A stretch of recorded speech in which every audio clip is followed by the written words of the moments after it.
Ce soir, ils sont plusieurs centaines de manifestants à Athènes devant le siège de la compagnie ferroviaire.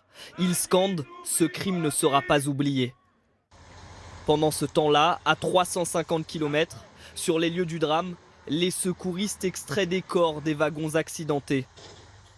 Sur ces images de vidéosurveillance, on perçoit la violence de la collision. Les deux trains roulaient sur la même voie depuis plusieurs kilomètres.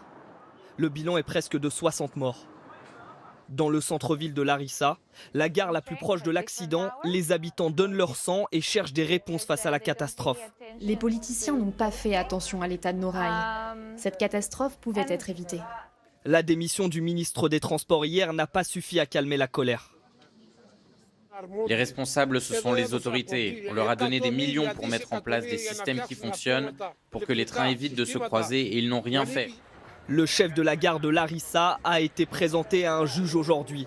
S'il a reconnu avoir commis une erreur, l'état du réseau ferroviaire serait aussi en cause selon lui. Il prend sa part de responsabilité. Mais il est important de ne pas se concentrer sur l'arbre quand il y a toute une forêt derrière lui. Le chef de la gare de Larissa est poursuivi pour homicide par négligence. Il risque la prison à perpétuité.